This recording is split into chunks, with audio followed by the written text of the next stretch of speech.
Albab itu jamak dari lub. Lub itu lapisan paling dalam dari kolbu. Dari mana keterangannya? Dari salah satu hadis qudsi.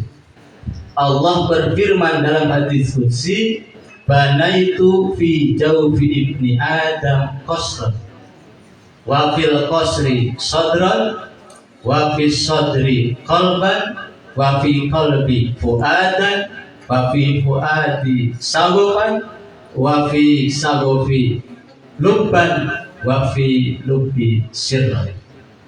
Ada 7.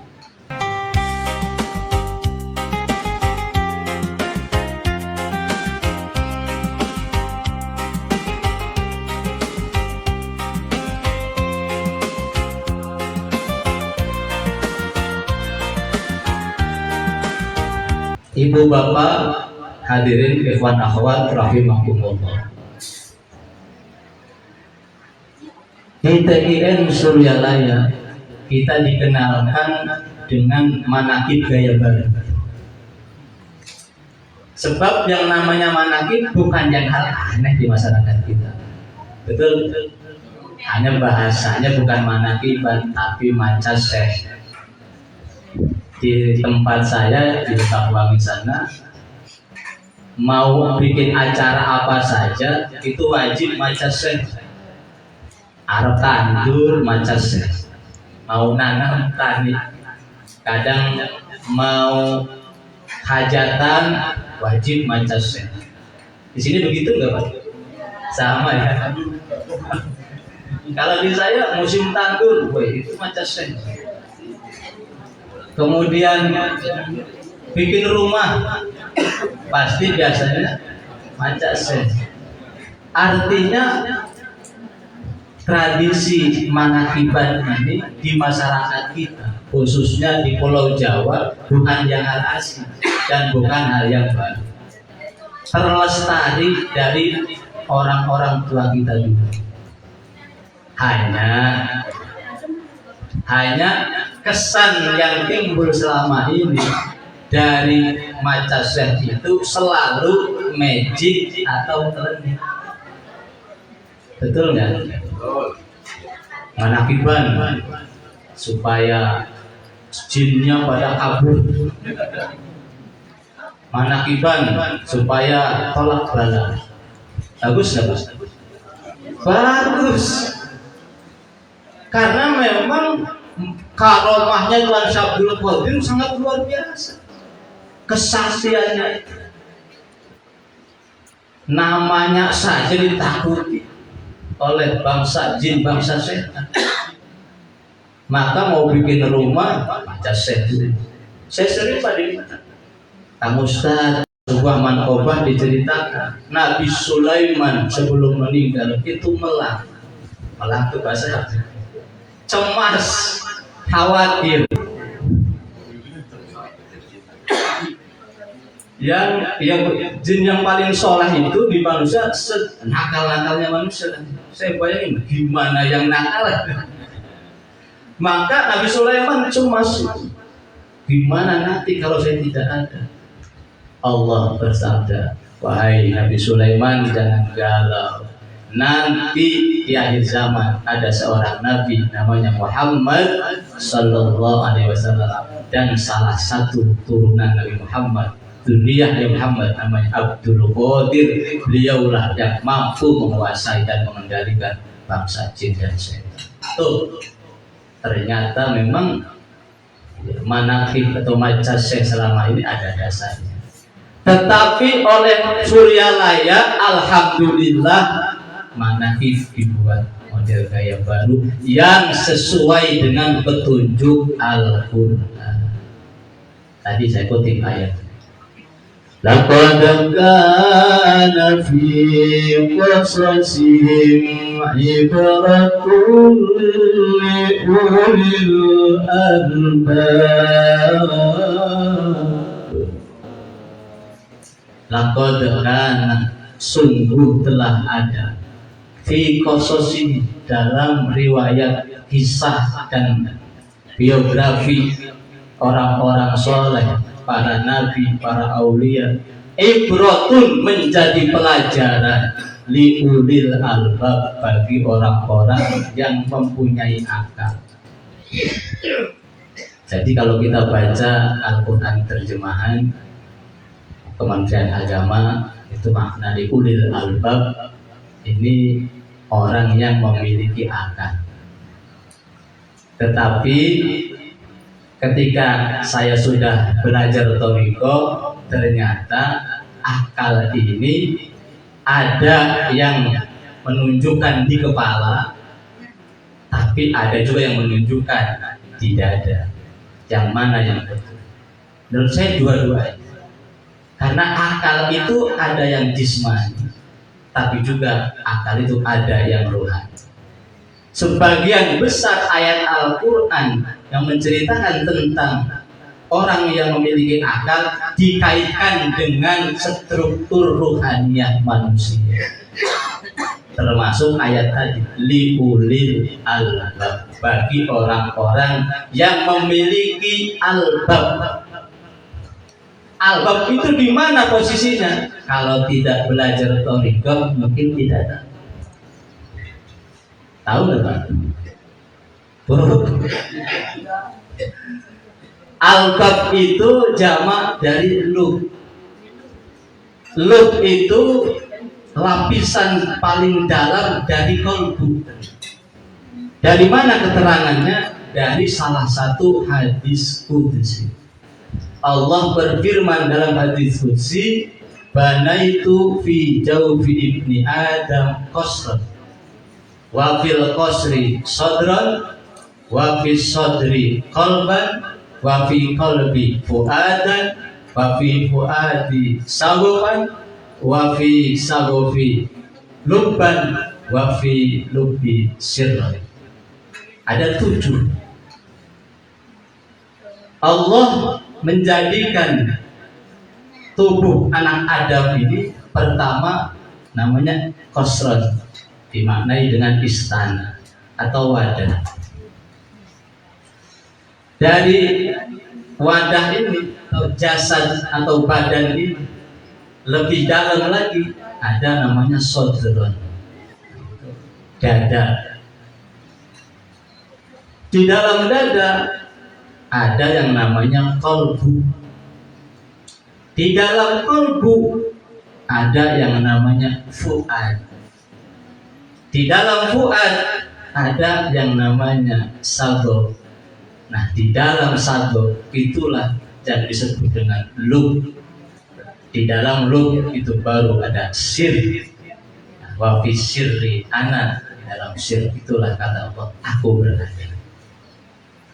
Maka liulil albab dalam kisah-kisahnya para orang-orang soleh, para aulia, para anbiya, terdapat pelajaran bagi orang-orang yang memiliki lub, maksudnya memiliki kecerdasan hati, bisa menjadikan ibrah dengan kecerdasan hatinya. Maka dalam ayat yang lain Allah menjelaskan apa itu ulil albab. Dinyatakan dalam surah Ali Imran, alladzina yadhkuruna Allaha qiyaman wa qu'udan wa 'ala junubi.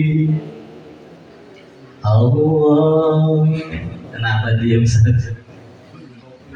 Ulangi mana? Alladzina yadhkuruna Allaha qiyaman wa qu'udan wa 'ala junubihim. Biar gak ngantuk doang. Alladzina yadhkuruna, yang dimaksud ulul albab itu orang memiliki lub, itu orang yang memiliki kecerdasan hati, yaitu orang-orang yang selalu berzikir kepada Allah, qiyaman dalam keadaan berdiri, wa qu'udan dalam keadaan duduk, wa ala junubim dalam keadaan tertidur. Seluruh aktivitas manusia kan hanya 3 itu. Berdiri, duduk, tiduran, berdiri lagi, duduk lagi, tidur lagi. 24 jam kan hanya itu saja. Ya berdiri itu bisa berjalan, bisa kemana-kemana. Duduk itu ya bisa nonton TV, main HP, makan, ngobrol. Semua aktivitas kita meliputi 3 itu. Nah, di dalam semua aktivitas kita itu, orang yang sudah ulul albab hatinya selalu zikir kepada Allah Subhanahu wa ta'ala.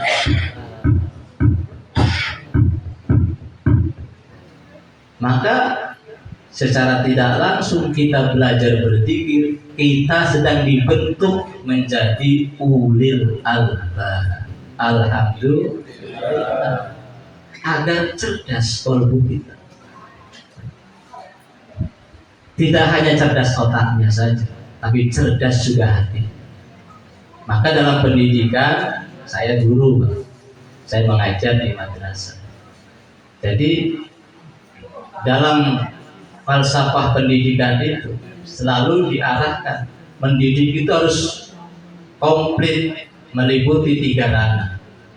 Ada head, dan ada heart. Ada kepala yang di dalamnya ada otak, ada tangan yang harus punya keterampilan, tapi juga ada hati yang di dalamnya ada iman.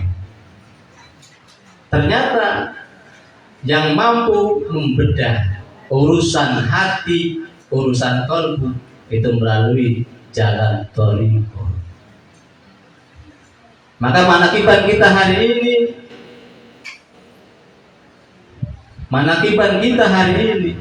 membahas tentang wafatnya Tuan Syekh Abdul Qadir oleh Surya Layak. Manakib itu tidak hanya dikesankan magic dan klinik, tapi menjadi pelajaran buat kita semua, sehingga metodenya bisa dipahami, bisa dimengerti. Alhamdulillah, setiap bulan kita manakiban paham, temanya berganti-ganti sesuai dengan bulan. Bulan ini bulan haulnya Tuan Syekh Abdul Qadir Jailani. Maka definisi manakib di dalam kamus Al-Munjid itu dijelaskan, ma urifa bihi minal khisalil hamidati wal akhlaqil jamilah.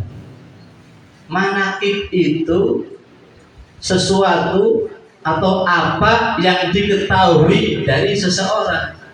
Apanya? Hisolil hamidati, budi pekertinya yang terpuji, wal akhlaqil jamilati, dan akhlaknya yang indah. Jadi manakib itu membaca riwayat hidup atau biografi agar kita contoh, agar kita teladani sikap perilakunya yang luhur, yang terpuji, yang sangat indah akhlaknya. Jadi tidak hanya sekedar faktor magic, apalagi klinik, walaupun itu ada. Karena Tuan Syekh Abdul Qadir itu tidak hanya seorang ulama besar, tidak hanya seorang sufi yang legendaris, tapi juga ahlul karomah atau sahibul karomah, yang kalau bahasa kita itu kesaktiannya luar biasa.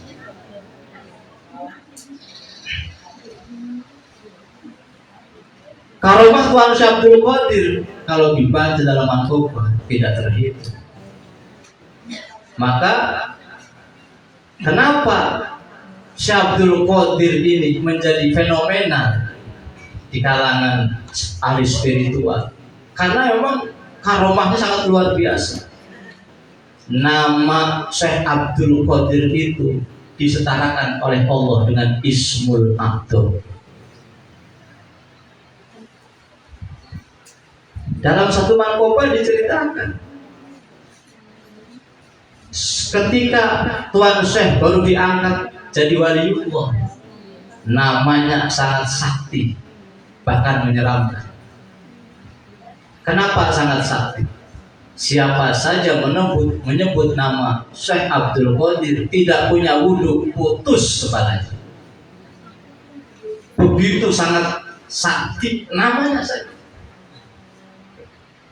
Di Mankobah diceritakan. Maka Rasulullah menegur, wahai cucuku, jangan berlebihan, kasihan. Nanti apalagi di akhir zaman, banyak umat Islam tidak tahu sopan santun, tidak tahu adab, menyebut namamu tidak punya wudhu, nanti tewas semua. Alhamdulillah ada teguran. Tidak hanya Rasulullah, para ulama, tokoh-tokoh masyarakat berbondong-bondong mengadu, Tuan saya tolong jangan begitu, kasihan, banyak korban. Kata Tuan siapa?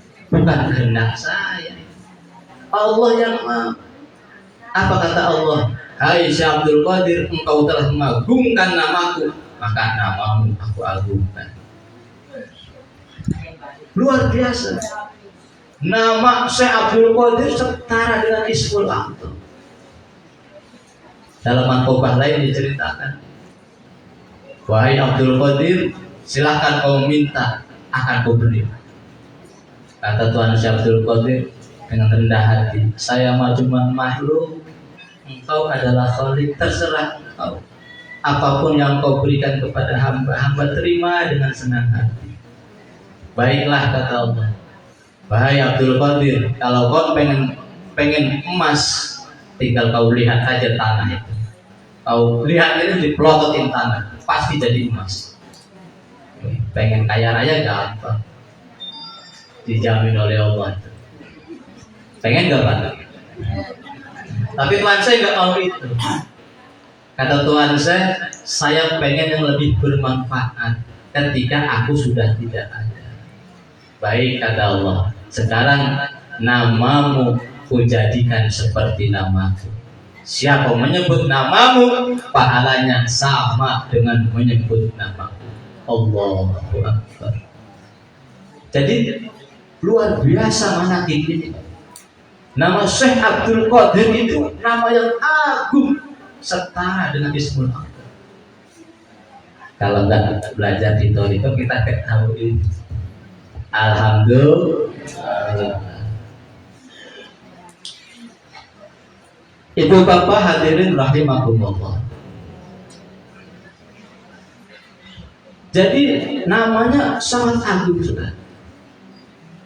Bahkan tidak hanya namanya, riwayatnya, kisahnya, cerita hidupnya, kalau dibaca itu daya medisnya luar biasa. Saking agungnya nama Tuhan Syekh Abdul Qadir. Maka kenapa orang-orang tua kita dulu selalu mentradisikan maca Syekh. Riwayatnya saja mengandung kekuatan magic spiritual yang luar biasa, atau mengandung karomah. Kata guru kita Abah Anom apa? Mana hikmah amalan, ngerti syukur, tidak ngerti tidak apa-apa, dengarkan saja. Kenapa? Karena mana hikmah karomah. Kita mengharapkan limpahan karomahnya. Amin ya Rabbal alamin. Bil barakah wal karamah Syekh Abdul Qadir waliyullah bisyafaat Nabi Muhammad bi'idnillah waridha. Sama-sama ya. Ilkam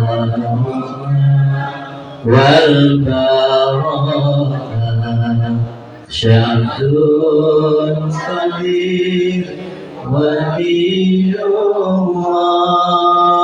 bisyafaat Nabi Nabi Muhammad biiznillah waridallah. Zaman ini zaman akhir, jaga iman jangan tergelincir lewat manakib Syekh Abdul Qadir. Banyak ibadah, banyak berzikir,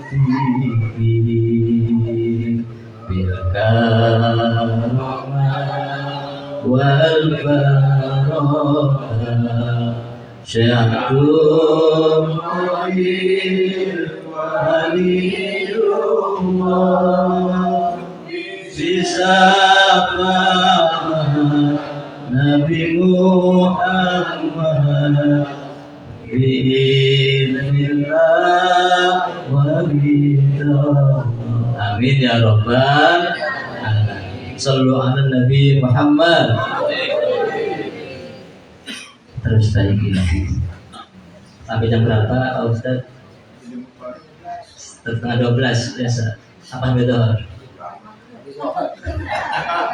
Makan dulu apa saat dulu ini? Oh makan dulu. Cocok. Ibu bapak hadirin rahimakumullah. Karena ini acaranya mengenai haul, mengingat wafatnya seseorang, wafatnya Tuan Syekh Abdul Qadir Jailani, pelajaran apa yang bisa kita ambil? Tentu saya mengutip sebuah hadis tadi. Zikrul anbiya ibadah, wa zikrus sholihin kafarah, wa zikrul maut shadaqah, wa zikrul qabri yuqarribukum anil jannah. Mengingat-ingat para nabi itu ibadah. Mengingat atau nyebut-nyebut. Jadi zikir itu maknanya bisa dua. Bisa nyebut-nyebut dengan lisan, bisa ingat-ingat dengan hati. Jadi nyebut-nyebut nama para kekasih Allah, para nabi itu ibadah. Ingat-ingat kisahnya, ingat-ingat riwayatnya itu ibadah. Wa dzikrus sholihin kafarah. Mengingat-ingat orang soleh, para aulia Allah, apalagi sultan aulia, rajanya para wali. Gausul A'zam levelnya. Gaus wali yang diberikan kewenangan untuk memberikan pertolongan kepada umat manusia. Levelnya A'zam, yang teragung. Tuan Syekh. Maka mengingat-ingat orang soleh itu menjadi kafaratun anid dzunub, terhapusnya dosa-dosa kita. Alhamdulillah. Maka insya Allah kita semua ini bangkit dari sini pula rontok dosa kita. Alhamdulillah. Nah itu dalilnya tadi hadisnya. Manakiban itu kan dzikrus sholihin, mengingat-ingat orang soleh. Wa dzikrul mauti shadaqah, mengingat kematian itu menjadi sedekah. Sedekah untuk rohaniah kita. Wa dzikrul qabri yuqarribukum minal jannah, mengingat-ingat alam kubur bisa mendekatkan kita kepada surganya Allah Subhanahu. Jadi kudu ingat mati nggak bapak ibunya. Kadang-kadang. Padahal kita semua ini disebutnya camat, calon mati. Oh enggak, kalau ada camat.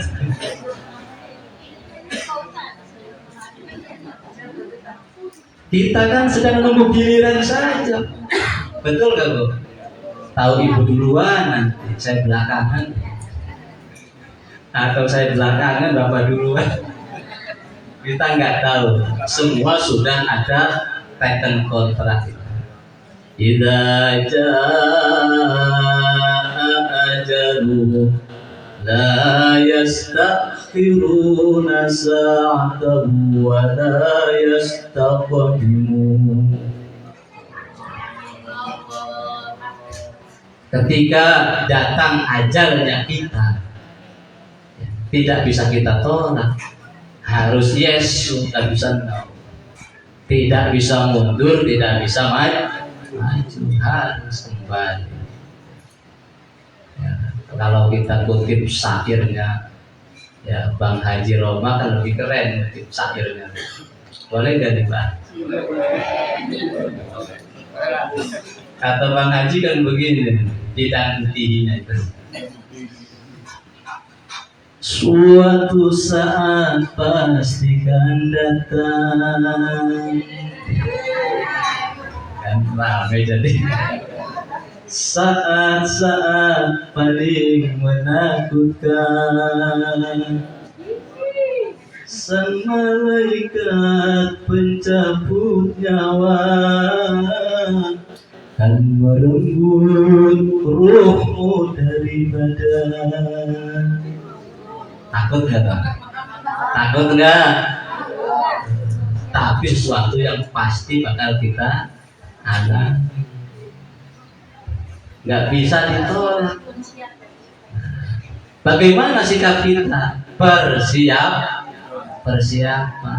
Persiapannya bagaimana? Kita mengutip salah satu hadis dari kitab Miftahus Sudud saja. Salah satu persiapannya itu adalah mangkana akhir kalamihi la ilaha illallah dakhalal jannah. Sapa wonge, barang siapa yang ucapan akhirnya la ilaha illallah dakhalal jannah. Hadisnya enteng, tapi melakukannya sangat kayak enteng sekali ya. Coba saja kalau nggak latihan dulu. Survei membuktikan, saya pernah baca, saya lupa baca di komentar apa begitu. Itu ada survei di rumah sakit yang ngurus jenazah, yang memandikan jenazah, yang tahu ketika orang itu sakaratul maut. Dia membuktikan dari 1.000 orang yang sakaratul maut ditalkin la ilaha illallah, gagal 90%. Tidak sukses. Sementara kata Abah Anwar, kalau gagal ketika itu, ketika kita sedang adu penalti dengan malaikat Israfil, orang hanya berdua tos-tosan. Kalau gagal ketika itu, gagal kesananya, gagal terus. Alam barzahnya sengsara, alam mahsyarnya menderita, akhirat disiksa. Na'udzubillah. Ini penting sekali momen itu. Tapi sebaliknya, kalau sukses ketika itu, sukses ketika ditarik ruhnya oleh malaikat maut, terbawa kalimat iman la ilaha illallah, terbawa dalam ruhnya ada kalimat itu, sukses, maka bahagia alam barzah, bahagia alam mahsyar, bahagia. Alhamdulillah. Maka itu harus dicamkan oleh kita. Apa iya orang yang tidak pernah latihan kemudian menjadi mahir mengucapkan, sementara dalam keadaan sakaratul maut sakitnya seperti disayat 1000 pedang, sakitnya seperti kambing dikuliti hidup-hidup, kita ditalkin, diajari la ilaha illallah oleh orang biasa, apa iya masuk ke ruh kita? Maka talqin ini diperintahkan oleh Kanjeng Nabi. Hadisnya dari Sa'id Al-Khudri, diriwayatkan oleh Imam Muslim. Abah Anu mengutip dari Miftahus Sudud. Laqinu mautakum bila ilaha illallah. Talqinkan orang yang akan mati dengan kalimat la ilaha illallah agar husnul khotimah. Tapi talqin ini ada 2 versi, secara syariat dan secara thariqah.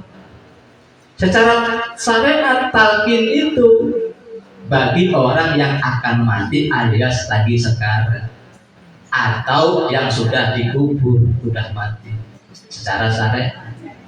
Secara toriko yang ditalkin itu yang akan mati orangnya masih sehat, masih segar, masih waras, masih eling.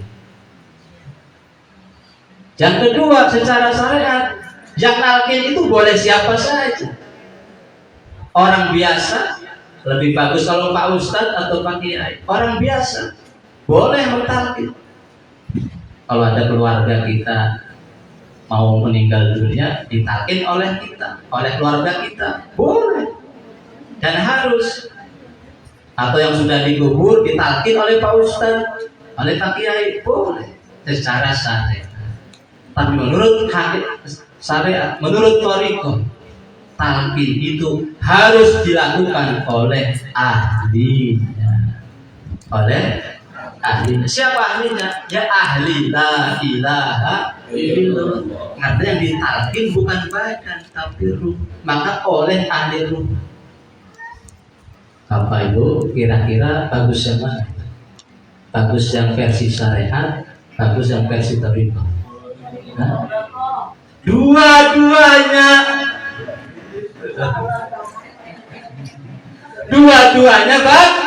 bagus. Syariat harus lakukan oleh kita, tetapi thariqah jangan sampai ditinggalkan. Itu juga sangat penting. Dua-duanya talqin itu harus agar kita matinya husnul khotimah. Alhamdulillah. Jadi ajarkan kepada keluarga kita, Pak. Jangan sampai kita bisa mengucap la ilaha illallah tapi nggak ngerti bagaimana mengamalkannya. Dicap pembohong itu oleh Allah. Rasul bersabda dalam sebuah hadis, "Man qala la ilaha illallah wa lam ya'mal bi muqtadaha. Qala Allah Ta'ala, kadzabta ya abdi lima taqulu ma la taf'al." Orang yang mengucap la ilaha illallah tapi tidak mengamalkan kandungannya. Allah bersabda, Allah berfirman, engkau telah berbohong hambaku. Ngomong doang, amalkan sama orang. Kata Allah. Nah, pertanyaannya, ngamalkannya gimana? Mulai mengamalkan la ilaha illallah dari mana? Jawab, dari mana? Nah, jawabannya ayat Quran. Fas'alu ahlal dzikri in kuntum la ta'lamun. Kalau nggak tahu gimana ngamalkannya, dari mana beramalnya, tanya kepada ahlinya. Ahli dzikir. Siapa ahli dzikir? Ahli la ilaha illallah, guru muslim. Tanya, berarti kita harus mencari guru. Maka bagaimana mengawalinya? Tidak ada cara lain kecuali dari talqin dzikir. Mungkin Bapak Ibu ada yang pernah baca kisahnya Buya Hamka. Buya Hamka, Profesor Dr. Kiai Haji, ulama besar. Satu ketika diundang ke Suryalaya untuk mengisi kuliah umum, namanya juga guru besar di IAIN, memberikan kuliah umum tentang tasawuf modern. Karena Buya Hamka itu bikin buku namanya tasawuf modern. Urayanya ilmiah, sangat luar biasa. Salut. Begitu selesai memberikan ceramahnya, ketika berdua dengan Abah Anom ngomong, Buya, terima kasih sudah memberikan ilmu yang sangat luar biasa. Tapi Abah jadi kepikiran, apalagi murid-murid Abah aja bingung ngamalkannya bagaimana dan dari mana mulainya. Dapat pertanyaan itu Buya Hamka dulu sampai keluar air mata. Maka Abah Anom menjawab, Buya, mulainya dari talqin dzikir. Sejak itulah Buya Hamka mengambil talqin zikir. Sudah tahu kalimat la ilaha illallah dari kecil sampai jadi profesor, belum ngerti dari mana mulai mengamalkannya. Tidak hanya Buya Hamka, Profesor Dr. Abu Bakar Aceh yang bikin kita terjemahan tahu sudur. Dari kecil tahu la ilaha illallah, baru tahu dari mana mulainya, talqinnya sudah sepuh. Termasuk Profesor Dr. Harun Nasution yang Neo-Mu'tazilah, alumni Amerika. Jadi dia paham tentang teori, tentang tasawuf, tentang tazkiyatun nafs, tetapi ketika mengawalinya tidak tahu dari mana, gagal. Daunnya tidak terisi. Maka tidak ada lain caranya dimulai dari talqin zikir dari guru mursyid. Alhamdulillah kita ini semua sudah dapat talqin. Mudah-mudahan ini menjadi bekal kita semua agar kita hidupnya nanti ketika sakaratul maut husnul khotimah, bagus akhirnya. Amin ya rabbal alamin. Mari kita latih terus.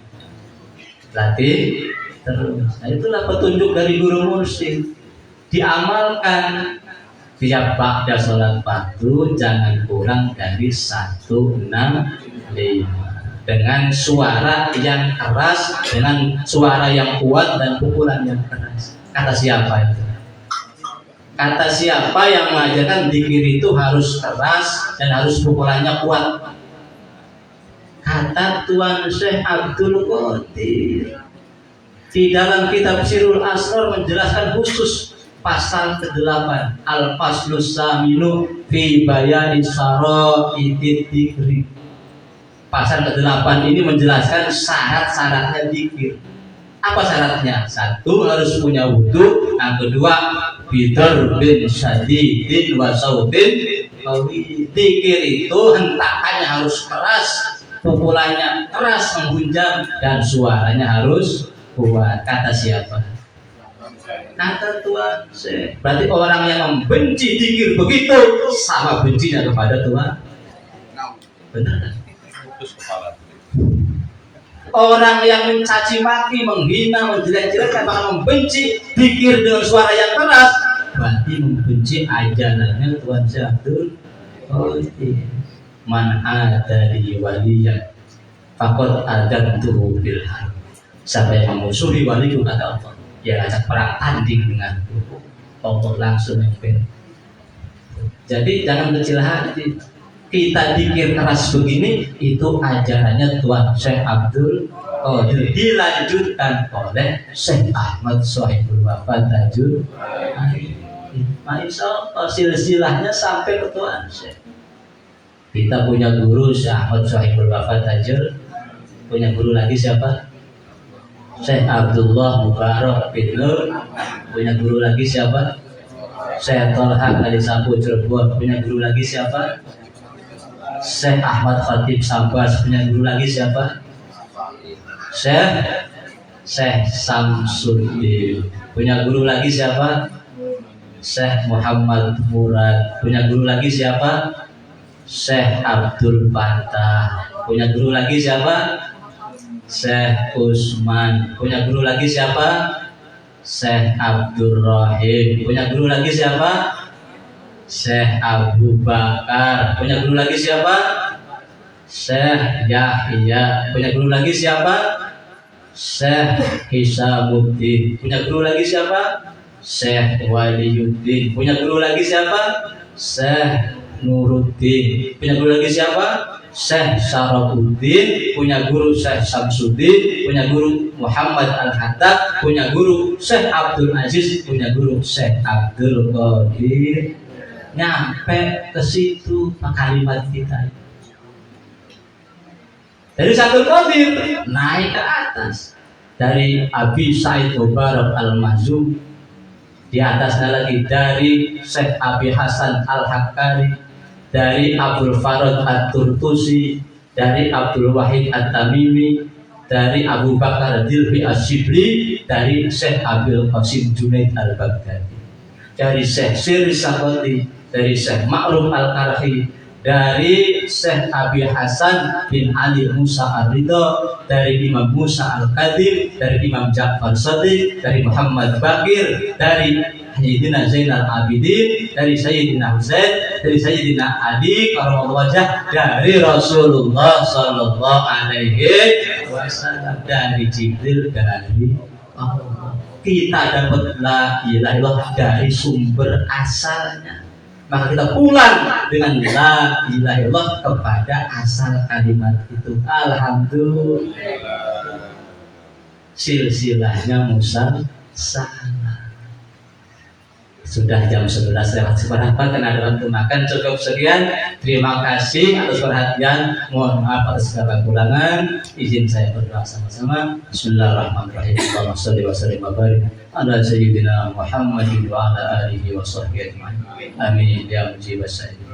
Allahumma arinal haqqa haqqan warzuqna ittiba'ah wa arinal batila batila warzuqna ijtinabah.